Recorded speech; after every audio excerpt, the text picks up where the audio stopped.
Hello and welcome to another Scoutcast from FFScoutcast.co.uk. My name is Joe. My name's Andy. My name's Az. My name's Neil.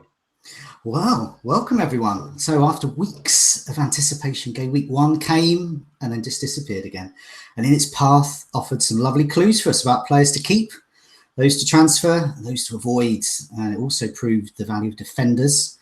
And it made us question the worth of forwards. But we're going to discuss all of that and more when we tackle the community questions. But first, let's see how we got on during the season opener. Now we have a new face here, Neil. And for those who don't know, Neil writes as Sconta Rigger, I hope I pronounced that correctly, on the site Fantasy Football Scout.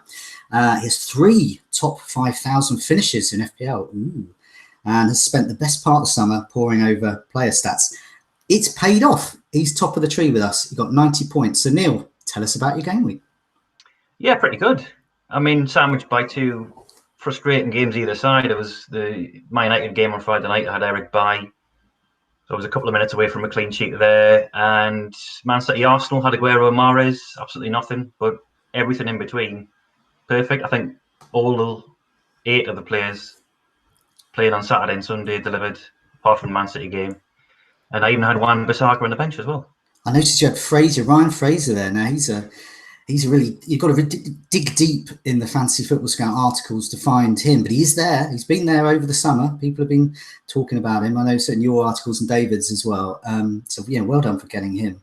Charlison as well. What made you go? Interesting with Fraser. What made you go for Fraser above, say, for example, Josh King, who I foolishly went for? I think purely off what I'd heard on Twitter from Bournemouth fans. I don't know how true this is, but I saw a couple of people saying King drifted wide a bit in pre-season.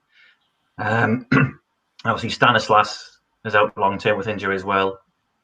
And I think pretty much it was the £1 million I could have saved by going for Fraser instead of King, which meant I could upgrade elsewhere. I got Zaha in as my second striker in that bracket. It was just... I'd love to attribute some logic to it, but I might have been a bit of a last-minute panic decision, if I'm being honest. To be honest, just the way the chips. Great player, Neil. That's why. That's all. Yeah. So, I had a similar team, but no Fraser. So I got 89 points, and so just behind you there. Salah captain, Richarlison, Mendy, Robertson, Shaw, all double-digited. I mean, this is a familiar story with lots of the Fantasy Football Scout community. Bernardo Silva, 8 points there. Obviously, Wan-Bissaka on the bench. That's where the main for virtually all of the moderators and contributors of our site, we all owned him and benched him. But I got an 83,000 rank. So this is important for me because I have never, ever in 11 years got a good rank in Game Week 1. It's always been a million or something like that, 500,000 if I'm very lucky.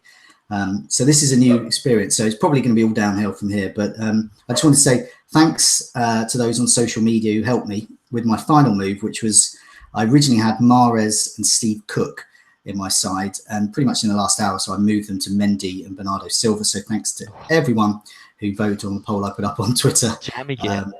You got me lots of points that I wouldn't have ordinarily got. So yeah, next up, Andy, 83 points. Must be happy. Yeah, very happy. Similar to you, I don't recall having much better starts than that. I remember, I think the first or second season I ever played, I think Malouda and Drogba scored and assisted 5 goals between them. That was a pretty good start. But yeah, similar teams to you guys, to be honest. I think a lot of people kind of in the community and stuff had a lot of the similar players, Mendy and Robertson, the likes of that. Obviously, it was so good watching Mendy. I'm sure we're going to talk about him later on, but he was a great watch. I kept Sanchez in the end. I ummed and ahed about swapping to Mane, Eriksen, Pogba, Mahrez, and it could have gone great if I'd gone for Mane, but it could have gone worse if I'd gone for Eriksen and Mahrez. So with Brighton away, I think he was a bit unlucky maybe not to get another assist, and another day Lukaku scores that goal, and maybe I don't feel so bad about making that pick. And then I had Zaha up front. A lot of people had Arnautovic. So obviously it was nice to get his goal. We got a yellow card. He didn't do too well bonus-wise, so only the 5 points there. Hopefully maybe after the Liverpool game he can start racking up a few more points. But yeah, really happy with 83.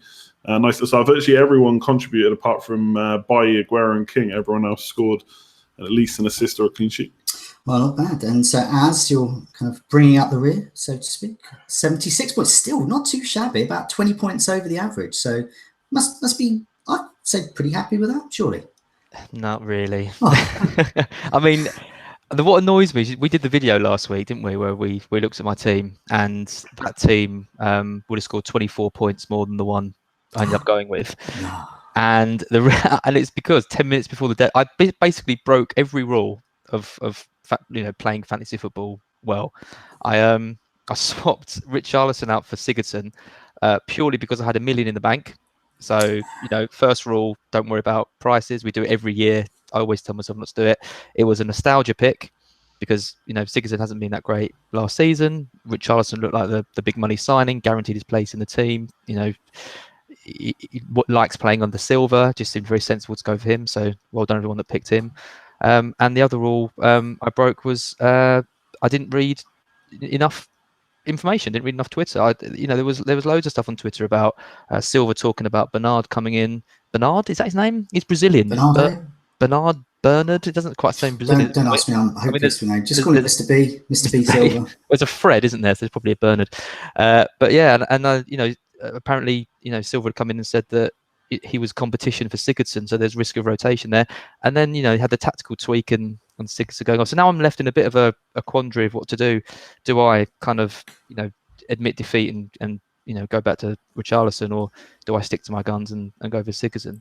The problem is Baines, I think. If Baines keeps his place, then then I think Sigurdsson's done. You don't want to hear about Sigurdsson. That was a bad move. I also went for Louise over Van Aanholt, which I think is the one I'm least kind of worried about, because I think Louise is going to be good value if he stays in the side. And I swapped Bernardo Silva for Jota. And I think Bernardo Silva is just a great option, especially now De Bruyne might be out for a while. So I think those three moves have actually got me off to a pretty average start when it could have been really good. I think there were a lot of 50-50s. I think, overall, though, I would say 76 points. I think you probably got more 50-50s right than wrong there. That's an impressive game week one. Yeah, I mean the main ones came through, but yeah, I think it is annoying when you don't quite nail it. But now I understand that we've got a couple of rough with the smooth. So with the rough with the smooth, we'll just mention a couple each week. Won't go to town on it really, but we've got a couple here, and it's a tale of two benches really. So Az, do you want to read these two out? Yeah, so it's quite hard with the first week rough with the smooth, because obviously it's what you do and what you didn't do. But I think doing a bench boost game week one is pretty impressive. I kind of consider it because it's almost like you're kind of wildcarding in that first week, and you can set your team up, specifically to get the most out of your bench boost. You just don't have the double game week, which is always a disappointment anyway. So fair play to anyone that bench boost. So who was this Maverick bench booster? So this was Roy's Caller Ann, and he got 30 points from his bench boost, which is double anything I've ever had. Begovic, Fraser, Doherty, and Wan-Bissaka. I mean, 107 points. What a start. It's fantastic, isn't it? That is pure Maverick. Like doing the bench boost straight away in game week one. That's fantastic. This is going to be a theme, I hope, through part of this Scoutcast, is we've got a rule book, rip it up, because the rules have gone in certain cases. The big rule, always use a chip in a double game week. Always call around, just gets on his steamroller, powers it up, gets a massive engine on the back of it, and he just plows through it. And he's in the top 2,000 in the world. Completely shattered that great piece of advice. Who's going to triple captain next week? That's what I want to know. Yeah, well, it's not a bad policy. It's not a bad policy in game week one normally. I mean, you can be pretty sure of who's going to start, apart from this year, when there's been so many people back to the World Cup, which makes it an even more maverick decision, really, when you're so unsure as to who's going to start. But more often than not, then game week one would be quite a good time to play it. A lot of people have said that about bench boosting game week one. It's perfect because you know who's going to play. It's even better this year as well, because the team you're set up with as well, there's not going to be any other transfers coming in because the transfer market closed the night before. But as in sharp contrast, who's the rough this week? Well, I'm sure a lot of people were having their eyes on Mark's team this week, and unfortunately, he benched 30 points. So the complete opposite of by coincidence. It's almost like you picked that out of out of the teams, John. Well, it's like a mirror. You got Roy's call around, and he looks in the mirror, and there's like a sadder version of himself who's Mark looking back at him. Benching Mendy was always a brave decision. I think benching a premium Brave might be the defender. wrong word there. I don't know. I'm trying to be nice. In his defence, though, and trying not to use a pun here, but in his defence, he did have a got clean house of clean sheets.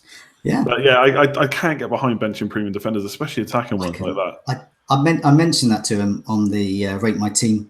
He did, and it just wouldn't be if I had Mendy and I would play him, because it just wouldn't be in my nature to do that because I'm such a dull player. But he took that Maverick move. But well, in his defence, he's also got Mendy and Wan-Bissaka on the bench. Yeah. So yes, of course, the classic fantasy football gag. But yeah, let's have a look at the just one shout out, sorry, to Joe Finlay on Twitter, because he started with Pereira, which I think is an amazing decision anyway, and then he had Bednarek, and then he came off and got Mendy off the bench. So I think that for a smooth in the first game week, that's nice. The start of a 16-point Pereira and get Mendy off the bench for a non-playing starter is pretty nice. I've yet to find anyone who actually got Wan-Bissaka off the bench, and I'm sure there must be a few of them out there, but sadly he was pinned to the most benches. But yeah, now on to the community questions. Now I like this question here because it kind of sums up a lot of things. So this might go on a while, but maybe won't. But Mike Harborough, he's put two nicely put questions together, and here's the first of them. Which of the early bandwagons are worth investing in, and which are fool's gold? Now, I don't want any of you to mention any 5 million midfielders because we're going to come to them later. But let's go to Neil first as the new guest as well. So, yeah, which of the early bandwagons do you like the look of? Would advise people getting in, and which do you think, oh, no, you're going to get come a cropper there? The 5 million midfielders. So I'm out of ideas. No, don't go 5 million. No, well, Shaw was the obvious one. I mean, every time he starts, people think, oh, this is his crack at the first team. He's going to nail down a place. But how many times have we been there? He's been there since 2014. I think the most games he's played in a season was 11 or 16 or something like that. And you're almost waiting for him to do something slightly wrong for Mourinho just to pillory him, and then Ashley Young will be straight back in the team. The difference this year is that Young and Valencia, I think, are both 33. And I mean, how long can they go on playing 25, 30 plus games a season, as much as Mourinho trusts them? So he might not nail down a starting place, sure, but he could feature a lot more. I just wouldn't bank on him to be playing every week. Yeah, I mean, we spoke about him. Certainly wouldn't be getting on him at this stage, not after one game. We spoke about him last week. I got Luke Shaw in. Very nice to get his 11 points, but I'm under no illusion that Mourinho could get his hate-ometer out at any moment and just banish him to the. I think he's safe for the time being. I think Damian's probably the one at risk. Yeah. Might see Ashley Young there right back for the Brighton game. What about any of these bandwagons that you think, oh yeah, they're the real deal? Get them in. It's tough to say, really. I mean, Mendy, he looks astonishing. I mean, I haven't got him. I had him until very late into my draft. I think possibly half an hour to go, which is the one thing I'm ruining with my team. But then again, if I hadn't got rid of him, I wouldn't have got other players such as Fraser and probably Marnie. I wouldn't have had. But I mean, I watched the game on Sunday and he looks amazing. The worry is that he's too gung ho, and that Guardiola might make an example of him in the next game, perhaps. To be honest, I was normally I don't make a transfer in game week 2. I was willing to bend that rule this week for him, but I've been caught out by the price rise, which I should never do as a fantasy football writer who spends all day working on fantasy football, and I can't do it now. The only move I could have done was Van Dijk to Mendy, which didn't really sit well with me anyway. So you didn't do an early transfer? No, I didn't. No, but I'm going to say well done. Yeah. Because as those that got in the many thousands that got De Bruyne in this week, I mean, he's probably out for 2 months. Yeah. They can come a cropper. You never know. When Mendy charges around so much, you never know what injury you could pick up walking down the street. So you wonder how fit he is. I mean, it is a 7-day break and there's no midweek action until I think after game week 5. So there's not really any motivation to rotate at this point. But you just never know. He might. I mean, it's Huddersfield at home. He could tinker with his system. You just don't know at this point. After one game, you can't really be if he's that gung-ho against Arsenal away, how Yeah. gung-ho is he going to be against Huddersfield at home? He's going to go ballistic. I think. Just the carry, because I want to talk about Mendy for the whole Scoutcast. Like, to me, it's like 2 seasons ago when I first watched Alonso play, and I didn't have him in my team, and I just thought I have to have him. I won't be able to watch Chelsea games unless I've got Alonso. I feel like Man City's going to be the same. His average position for the game was almost as high up the pitch as Bernardo Silva's, who's a midfielder. Obviously, Bernardo Silva didn't play as one of the attackers like Sterling, Mahrez, and Aguero, played a bit of a deeper role, but still, like, to be that high up as a left back. And I know Spencer, one of the moderators for the site, he did Davis to Mendy. And again, I don't really like Game Week 2 transfers if you can, unless you absolutely have to. And when I saw him do that, I thought, yeah, fair enough. That was actually a pretty good transfer. So, yeah, Mendy for me just looks like the one on the list where I'd really want to be getting in. Well, it reminded me of how I play 5-a-side. I sort of charge around for the first 5 minutes, but the thing is, he just carried on doing it for the full 90. And yeah, I'm absolutely terrified of. It's almost like he's a professional athlete now. What are you saying? You need to get into the weights room at Fantasy Football Scout Towers. I've never been to yet. No, well, clearly I haven't either. So yeah, I mean, Andy, you mentioned Mendy there. So who else tickled your fancy, and who else didn't tickle your fancy? These bandwagons. Yeah, I think a lot of them, to be honest, are fine moves. Obviously, a lot of it depends on who you're taking out. I think there's probably been quite a few knee-jerks. Like some Mane, Liverpool are going to score goals. He's going to be at it. Will he outscore Salah every week? I'm not so sure about that. Second goal was offside, so maybe a bit lucky to get as many points as he did. But still, he's going to probably carry that on.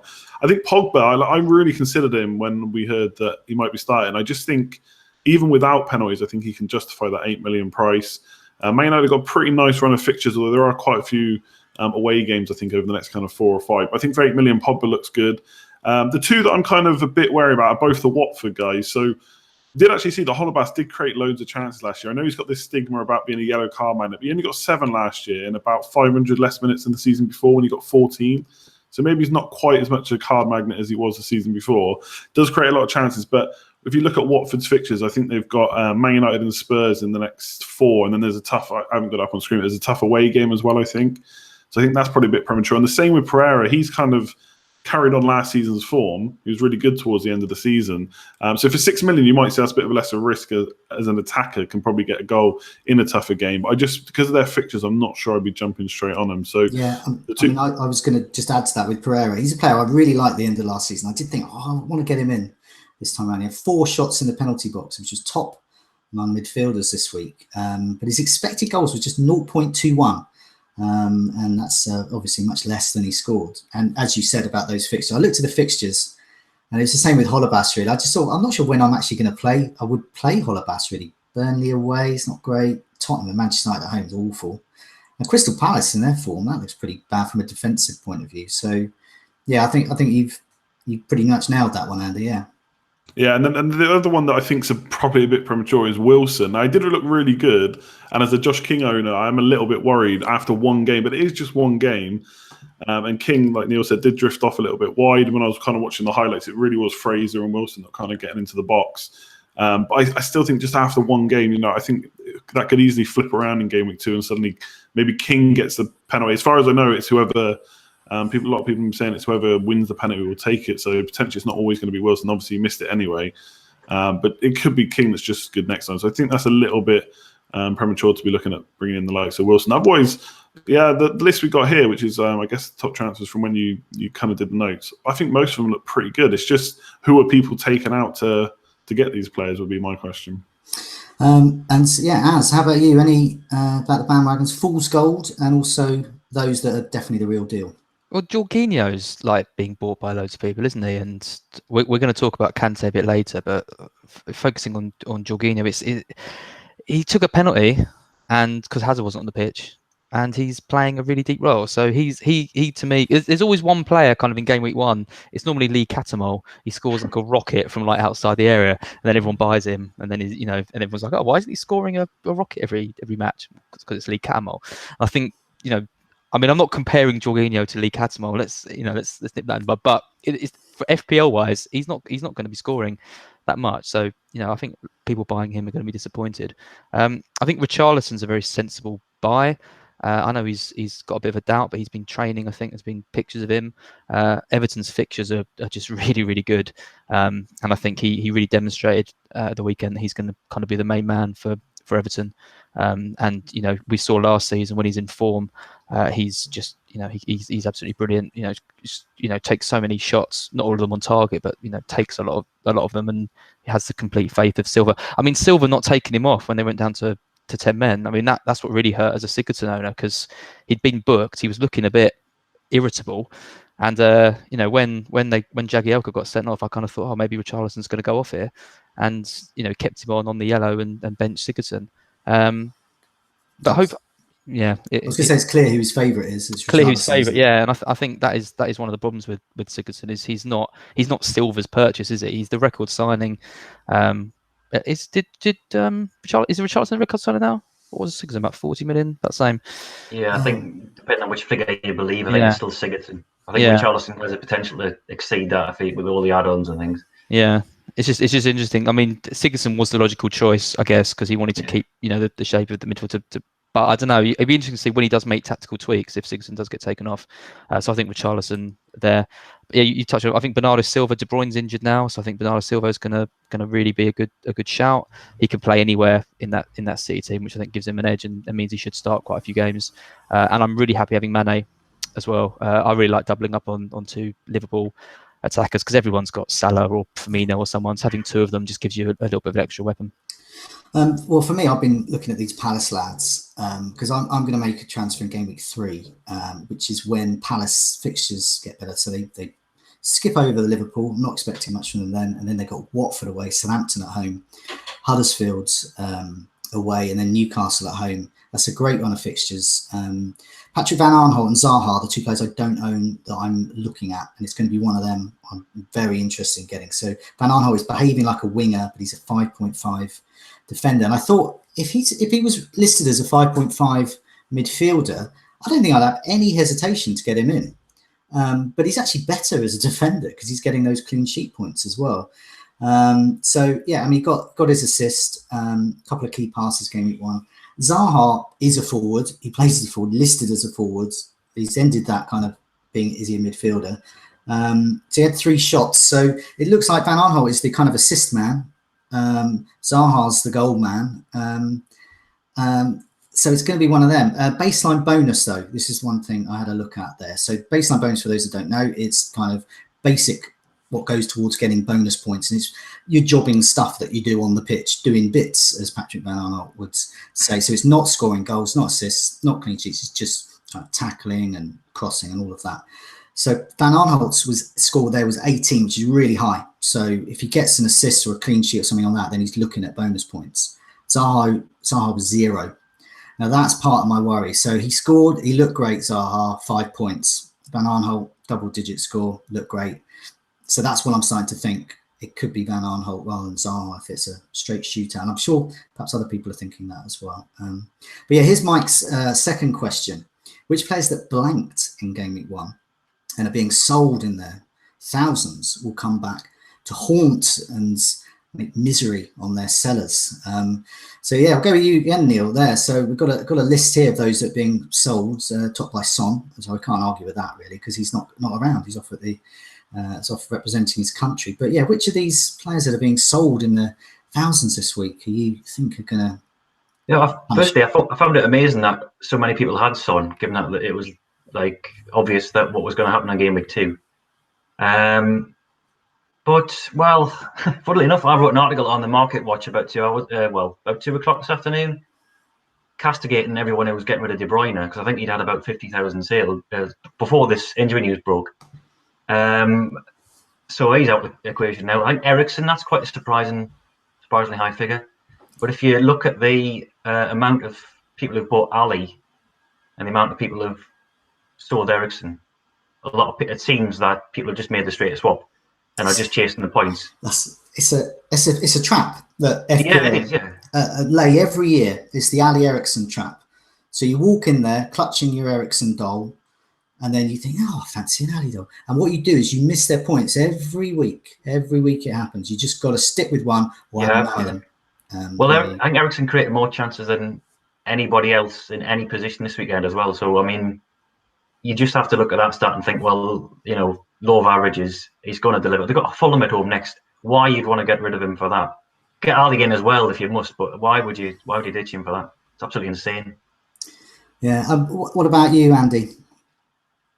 Yeah, I think, like you said, there's always loads of knee-jerking that goes on in Game Week 2 because there's so many active players. It's fresh. It's kind of in everyone's mind. I think there's anyone on this list that didn't start Game Week 1 who you're still not sure is going to start in Game Week 2. So the likes of Otamendi, Lingard, Jones as well, players like that. I think that's fine to get rid of them. Like, you just don't know if they're going to start. But there's loads on here that are going to potentially cause issues. And there's people that just haven't looked ahead. So Aubameyang and Bellerin out.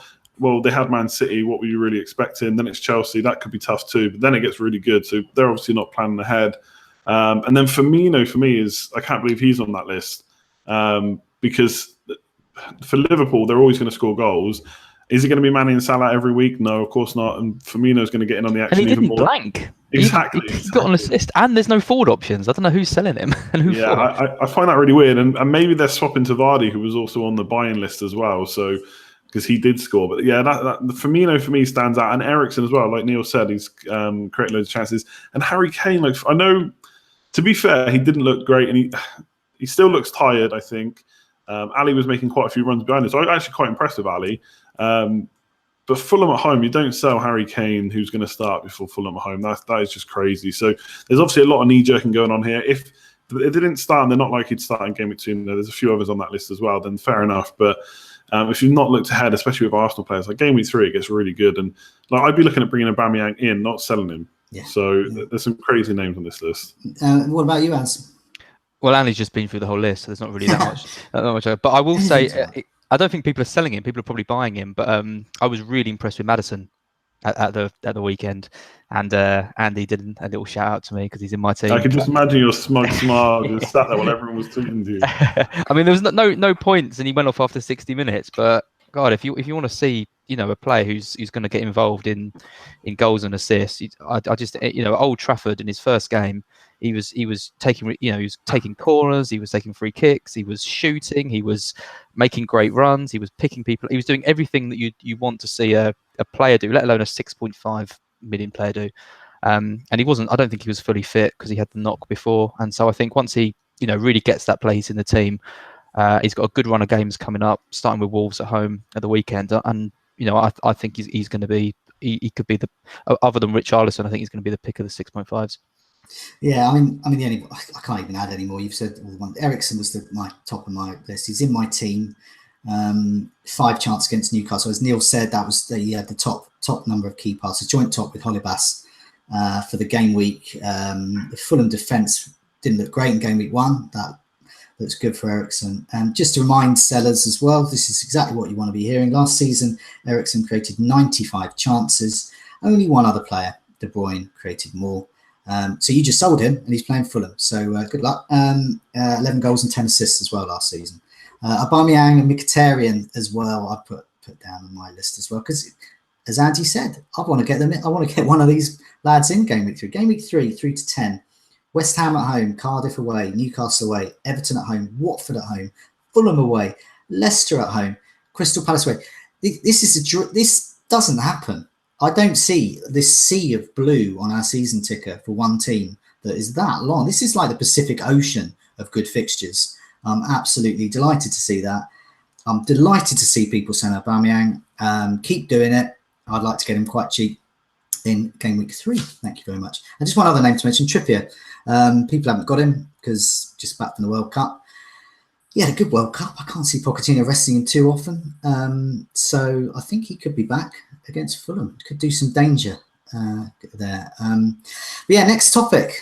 Forwards. Are they dying out? So we've spoken a lot about defenders.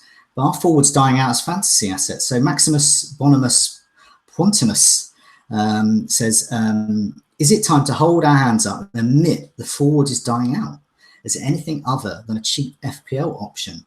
I think it's been on the cards now for a few seasons, but it looks like fullbacks and out-position midfielders, the likes of Salah, for example, are so heavily favoured by the point system that a 4-5-1 with a cheap striker could become the template as the season wears on. And Xabi Alonso adds is 5-4-1 the best way to go. So I mean, over to you, Andy, on this one. What do you reckon? I mean, do you think it's the end is nigh for forwards? I want to believe it's not, no. And I can see why people are saying it, but I think, yes, a few people were talking about this before game week 1, but most of this has come from one game week where I think the top scoring forward was like 8 points or something like that, probably Wilson, something like that. Is it dead completely? I don't think so. I mean, Kane's got Fulham at home. Like I said, Aubameyang's got nice fixtures. Aguero's got Huddersfield at home. All we need is all three of them to do really well this week, and suddenly we're wondering how to get two of them in our team potentially. Depending on how the premium midfielders do as well. So I don't think it's completely dead. I think this early on in the season, it's easier to go for a 5-4-1 or a 4-5-1 or something like that because you're probably not going to get as much rotation. There's no Cup, FA Cup, League Cup, Champions League hasn't started yet. But once that kicks in, you're going to start wanting potentially, not all three of your bench players, I don't think. It's very rare that you need all three. But I'd want at least one, maybe even two that are definitely going to play. Obviously, Wan-Bissaka is an absolute godsend to us that are playing kind of 3-4-3 or 3-5-2. Because he looks like he's not going to lose his place anytime soon. But later on in the season, the forward options at 4.5 are awful. None of them are probably going to start long term. Even the 4.5s in midfield aren't great. You probably need to go 5 or plus to get someone on your bench that's going to do well. So, yes, if you're playing 4-5-1, you could go with that premium strikers. Then maybe that gives you a bit more money to upgrade your bench. But for me, I just think with Zaha, I think people are forgetting about Arnautovic already, even though he's got Bournemouth at home this week. That could be a brace, 3 goals at 7 million. Suddenly people are looking at bringing him in once his fixtures clears up. So I think him, Zaha, maybe even King Wilson as well at Bournemouth. They've got nice run of fixtures. I think it's too early to say it's completely done. Will I switch to 5-4-1 on a wild card? I don't think so. Forward at back, I could possibly be persuaded with because I think Robertson and Mendy are just absolute shoo-ins in my team for the long haul, as long as they stay injury-free and don't look like getting rotated. So I think forward at back I could maybe get behind, but I think 5 is a bit too much. I'm not sure the forward options are completely dead just yet. What about you, Az? I know over the last couple of seasons you've championed wing-backs, for example, so there's a position there that's kind of overtaken forwards in some ways. But what do you reckon? End of the road for forwards? I mean, it comes in waves, doesn't it? I mean, I remember last season, 1 minute it's the defenders who everyone wants, then it's the midfielders, then it's the strikers. I think that one of the key things is, I don't think that last year I remember looking at there was one point where I looked at the forward options and I think there was some injuries and everyone, and there was just no one that I wanted. Whereas this year, there's lots of options. I mean, you've got the premium prices of Aguero, Aubameyang, Kane. You've got a load of mid-price options. Tucson, Arnautovic, Zaha, Mitrovic, Wood, and then you've got the cheaper options, with like Danny Ings could come into contention, Jimenez, people like that. Brighton have signed, some strikers, and one of those could come in when the fixtures turn a bit. And I think, if you keep 2 up top, then you've got the flexibility to kind of make those changes, and that was one of the considerations I made when making the team. Go with Aguero because then the swap to Kane or to Aubameyang is relatively easy, and then go with someone around the 6.5 mark. And then if one of those mid-price options starts smashing in the goals, then you've got quite an easy route to them. I think if you start putting all your money into defence and things, then you're looking at 2-3 transfers to then make the switch back if you want to, and then it starts getting a bit complicated because the points on all these seasons, the points tend to be the players who score the goals. So I always want to have quite an easy route into the players who score the goals as opposed to putting it all in defence. Also, last year, you did champion wing-backs at the start, but I think when you kind of turned your season around and started going for it, that's when you switched to... I think you had Aguero, Morata, and one of the other... 3 habits, yeah. So that changed very quickly, and you didn't have that by the end of the season because it changed again. So like you said, I just think the bandwagons kind of come around and go around. I'd be amazed if, halfway through the season, we're all still sat here with 6 million defenders. Because, I mean, what season have we ever started with where we've had, normally it's, one premium, a mid-price, and then a couple of rotating 4.5s. That's how I've always kind of done it. And it's only this year that I've gone, I've gone 3 premium defenders, Luiz, Mendy and Robertson, and they all delivered. But that isn't going to continue, I don't think. And, as the season starts to settle down, I think you're going to want to start getting in the attackers more. So 5 at the back just seems crazy. You could maybe make a case for 4, but I'd always want the option of having the attackers. And what about you, Neil? Are you left forwards or you're no, happy not to at all. I mean, I just reiterate what Andy and I said there. I mean, it makes sense at this point because so many of the premium forwards we normally go for. I mean, Kane didn't have any preseason minutes. Lukaku didn't. Jesus didn't. I think Aguero had 90 in the Community Shield. Firmino had 90 against, I think, Torino, or possibly before that as well.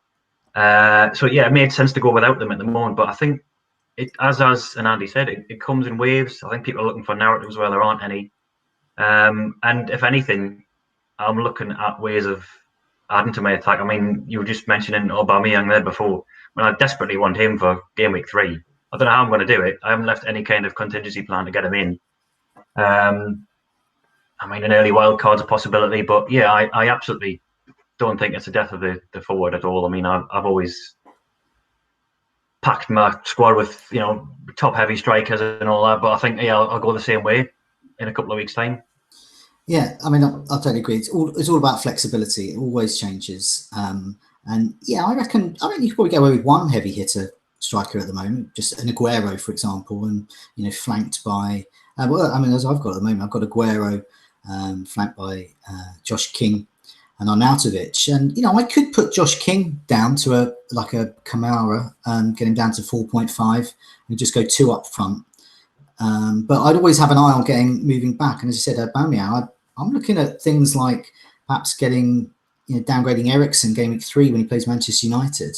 And other people will have similar, perhaps people with Sanchez. This might be, you know, time for them to consider cashing in with him, and then kind of beefing up a striker slot for Aubameyang. And just as a reminder, really, so I had a look at last season. So is it the death of the? So surely, if everyone's saying the death of the forward, you know, we'd have seen some hint of it last season. Nah. So yeah, those who scored 10 goals or more last season, there was 22 players in total. 11 were midfielders. One of those was Arnautovic, who's now a forward, and 11 were forwards. So it's evenly balanced. There's still 11 great forwards last season. And in fact, that doesn't even include Zaha, because I think he only got 9. So you got him as well, knocking around. And of course, a lot of those are getting assists as well. So I agree with you. I don't think the forward's dead. Just got to be flexible. Go yogic on them and get them in when you can. I must admit though, like and again, I've obviously already said I don't think it's dead, but I've only got Aguero, and I'm not right now looking at getting 2 premiums, and I'm not too worried about the likes of Lukaku and Kane as much as I would be in previous seasons. Although I must admit, when the Spurs match was on, I was checking my phone probably more than any other match because I just thought Kane might go mad. But just because of his price, I'm not too bothered. So I don't think it's dead, but I could see me going to like a 4-4-2 or something, or just not having more than one premium attacker. But that could all change in game week 2. By game week 3, we'll be talking different. 8% ownership for Lukaku, Andy. You're not tempted? I got Sanchez, got the best Man United option. I'm sorted. Yeah. Best Manchester. There's like best options, and then there's best Manchester United option. There's a big gulf. So he's playing a really rubbish team next time. So I'm hoping for a hat trick. Once he experiences the might of a home defence, Brighton and Hove Albion, I think you'll be departing. Sanchez will be departing the team after that. After we humiliate him this week. The other end of the scale, cheap. So we're looking for the new Milivojevic. We're looking for him for 2 reasons. 1, he was great last season, offer great value. 2, I can't pronounce him, so we need a new one that I can pronounce. So which value midfielder, perhaps in a deep lying position, will be the new Milivojevic? So Neil, this is where we can actually start to mention some of those 5.0 midfielders that did ever so well. So yeah, which appealed? I suppose Neves resembles him more closely because he's probably on penalties, saying that he's missed one in pre-season. And like Milivojevic. Yeah, this is why we need a new one. Welcome to our world. He's on free kicks as well, as demonstrated at the weekend. I'm still put off by him. I think I've written so much about him over the summer. The famous stat that 90 of his 93 shots last season from outside the box. He only had 1 assist all season. And even at the weekend, I don't think he had any penalty box touches and still registered a goal and an assist regardless. So I'm not convinced by him, and I'm even less convinced by Kante and Jorginho. Okay. Well, we haven't seen. This is where our first Scoutcast fight is going to break out. I'm not letting you have this. I can't believe you're about to defend. Carry on, and then I'm going ridiculous. to wade in with my Kanté hat on. Yeah, I mean, firstly, we haven't seen. I've got your back, Neil. We haven't seen Kovacic in the midfield yet, so we don't know if Kanté is playing that role at the moment with a view to, as a placeholder for Kovacic to come in. I haven't seen all three of them together. I mean, it just doesn't sit right. Even if he is reinvented Kanté, it just doesn't. It's even for 5 million in that team, absolutely not what a buy for. This is why I'm going to span your mind. This is like fancy football LSD coming your way. So years ago, as you will remember, people refused to get Yaya Toure in because they thought he was a defensive midfielder. And what happened? He kept scoring. And then they said it was unsustainable because he kept scoring from one shot. Aaron Ramsey, exactly the same. How is he scoring from such a deep lying position? Box to box midfield, but how does he keep scoring? And they've refused to get them in because they're playing too. Now, I think Kanté, I'm not saying he is, but I'm saying he could be. This is something that Simon March won FPL, I think it was 2014-15. And he said on August the 1st that few would agree, but I think Kanté will be the top scoring 5 million midfielder this season, essentially the new Milivojevic. He'll play every game, get about 15 clean sheet points, and he might chip in with a few more assists and goals, playing further forwards under Sarri. It's just whether you want to use a Chelsea spot on him. Well, he has. He's already chipped in with a goal. It's early days, but if you're looking to kind of set up with a playable fourth midfielder who's 5 million, who plays for a great team, that gets the odd goal and assist and is going to do well. And the weird thing about Kanté is he's not like one of these players that's like, oh, who's he? He's got 2% ownership. I can't believe I'm sat listening to you defend the merits of having Kanté in your team. The so-called casual fantasy manager, there's 21% ownership for Kanté. He's their pin-up boy. And this is the season where seasoned old pros like us, like Neil, naysayers like Neil, are going to, and Az is about to wade in on this one. I am. And they're going to be proved wrong. So it is early days. I'm being slightly tongue-in-cheek that Kanté is the new Kane almost, but I think I agree with Simon. I think it's a situation to monitor, but I also do agree with Neil that we haven't quite seen the Chelsea midfield in its kind of full pomp, so we don't know whether he's going to do this. But this is just a final point. I just want to say, I'll shut up about Kanté in a minute. Kanté says, yes, it's a new manager and a new system. He told Be In Sports, I play a little bit more forward. I'll give my best in this position and for the team, and I hope we can keep doing good things for the future. Yes, it's very true to be more offensive. I love poetry. This is to find the striker, to cause problems for the opponents. I like to hear this. I'm monitoring Kanté. So as you're going to poo-poo me now. Yeah, I mean, you're forgetting that it's Kanté. There's a reason why he hasn't been used in these more advanced attacking positions before. I was actually at some drinks at the weekend with some people who I run a league for, and there's a guy there, Josh, and he tipped Kanté to be this. He did a video before the match. He said, I'm tipping Kanté is going to be the one this year who's going to surprise everyone, and he scored, so he was quite happy. But Wise man. A very wise man. But I mean, I was looking at his stats: 107 appearances, 74 shots, 18 on target. That's a 24% shot rate on target. So this is last season's stats.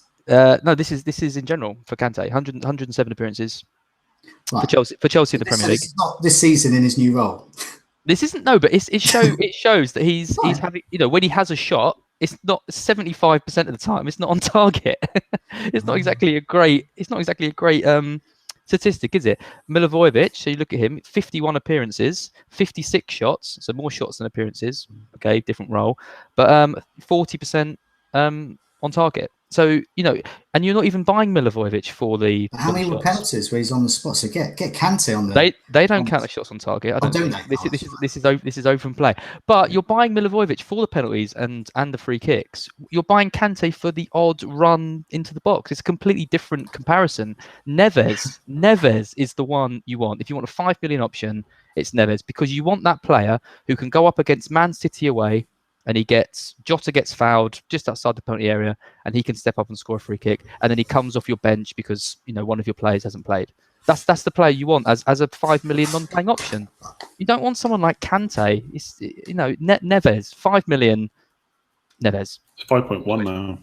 Too 5.1. expensive. Yeah. So Neves for you. What about you, Andy? How are you feeling about the new Milivojevic, whoever that may be? Yeah, Milivojevic. Yeah, I had to practice a lot last year. Damn it! I never got to say it though. I never got to say it because you were always talking about him.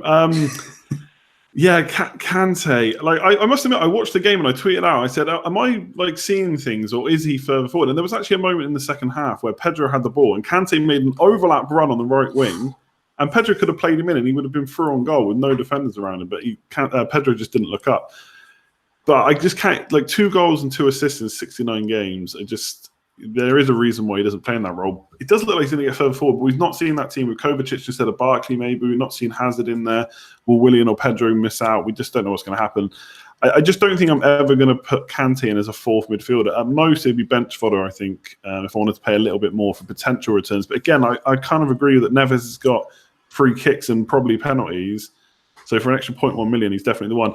And also, I just think for an extra kind of 0.5 million, you can get someone a little bit more exciting. Neil's already got Fraser, for example, 5.5. As mentioned, Maddison against Man United looked really good. I thought Demarai Gray looked really good as well. Now, I know he's not necessarily got too much of an end product right now, but he's got the skill and the pace to kind of get in the right position and cause defenders issues. So for 5.5 million, we've already mentioned that Leicester's run is pretty good. I'd be looking at someone like that. I just think for a 4th midfielder, I want someone a little bit more exciting to watch than Kante. And you're right, he probably will, if he carries on in that role, get more assists and goals. But I just don't know how much more it's going to be. I looked at the heat maps, and he's not really necessarily getting too much further forward, but he's not having to defend as much because Jorginho's in there. So for me, someone like Fraser or Gray for an extra 0.5 million, there's a 4 million mid. And if you want a 5th million, then Neves is probably the one. I keep moving back, not in shock of what you're saying. I've attracted 2 moths into my room. They're getting dangerously close to me, and I keep moving back like that. But like Kante is to your team, and I don't know whether, I don't know, it's some kind of, the start of a plague of moths raining down on me for my heresy about Kante. But think of the views though, John. He just get like eaten. It does sound like that I'm in a minority here, but time will tell. But let's have a look at next week and have a look at our moves, particularly captaincy picks, seeing if we're making any moves, and also feel free to mention a more unusual captain pick if we can pretend for a moment that we're someone like Roy's called around. Whoop, there goes that moth.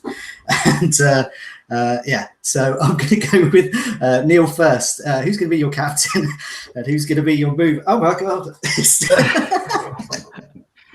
Please cut this and put this out as one of the fantasy football scouts. The fantasy football moth. They keep, okay. Yeah. Neil, yeah. Well, Aguero's just get out of the way and just say that now. Yeah, I can't see past him. I've got the vice on Salah, and that might change between the two, but I'm pretty set on Aguero for now.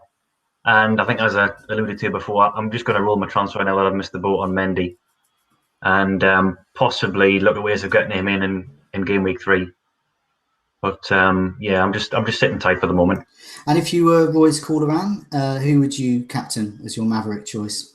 As my Maverick choice, how about Ben Chilwell?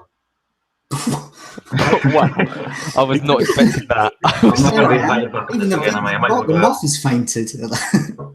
Okay. Yeah, I mean, how Maverick do you want? I mean, I'm not going to go full Kante, but I mean, I'm willing to go more Maverick than that, for God's sake. Yeah, I mean, we're just looking at his stats. Everyone was going on about Pereira.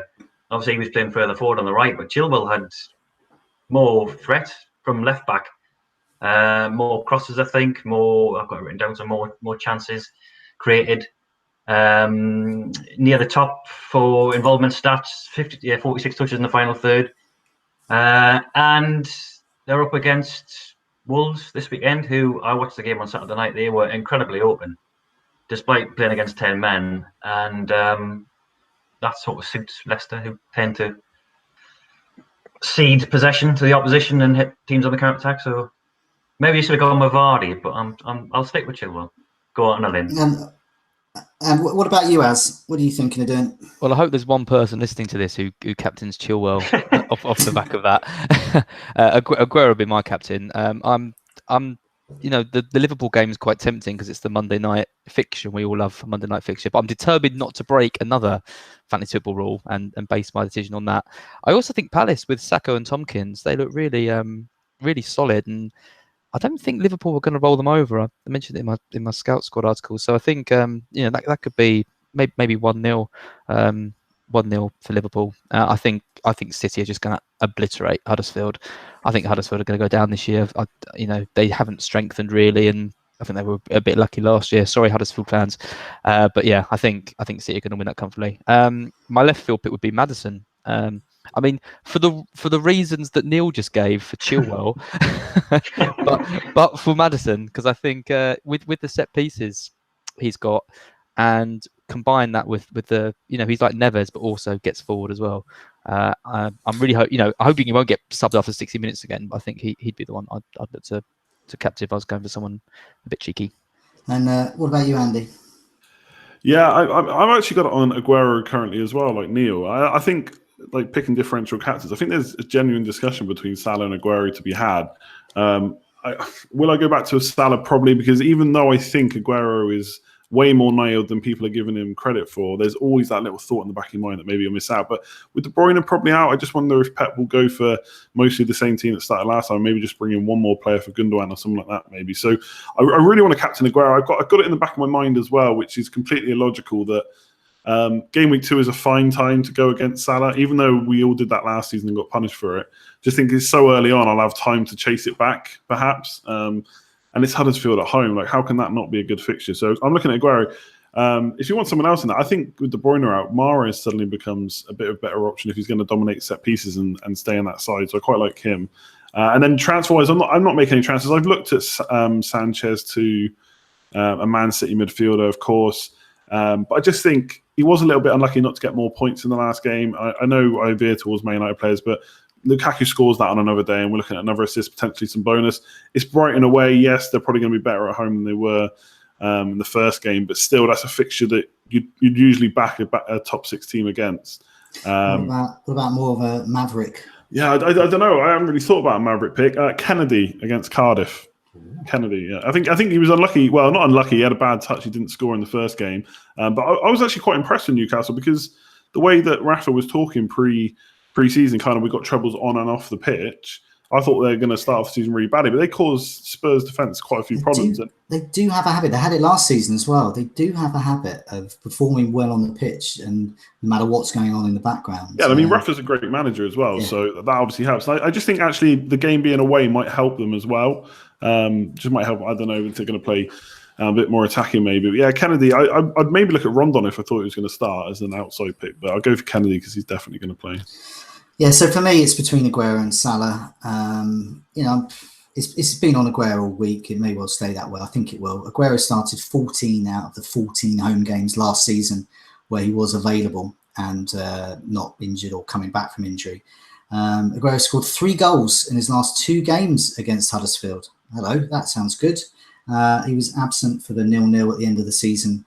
You might remember last season. So perhaps if he had Aguero, he'd have added another one. So Salah's got 1 goal, 2 games against Palace in the league. Sadio Mane has 2 though. Now I was called into question early in the week for daring to suggest that Mane may be a better captaincy pick than Salah. Perhaps knee-jerking after his sensational Game Week 1 score. But I don't know. I'm just putting it out there that I think if you haven't got Salah, and there are, just under half that don't, if you've got Mane, I think you might have a good captain on your shoulders there. But for my Maverick one, it's not really that Maverick because I'm not a Maverick. But I would put it on Arnautovic. To TS the Ginger Ninja on Twitter earlier today joins me with thinking that about Arnautovic. So you think he's fit? Obviously all of these decisions are based on whether they're fit or not. So I'm going to assume he is fit to play though, and stop because he was fit to play the weekend, but he didn't look right. He was let's see. I mean, running around like usual. I'll just keep an ear on the press conferences. But if he is fit and they say yes, he had a bit of an issue, but he's over that now and he's guns blazing, then I would say happy days for Arnautovic. Obviously, I'm not going to captain because I've got Aguero, but if I was a Maverick, I would. But the Bournemouth kept 3 away clean sheets last season. Arnautovic scored twice against them last season. That was away, admittedly. But yeah, I think he's a good shout, as was quite right to point out, if he's fit. So thank you, everyone. Thank you, Andy, Az and Neil. It's been a pleasure. It's been great to be attacked by a moth, just as I was in mid-flow talking about Kante. It's been a great debut there for Neil. We'll get Neil back on, definitely.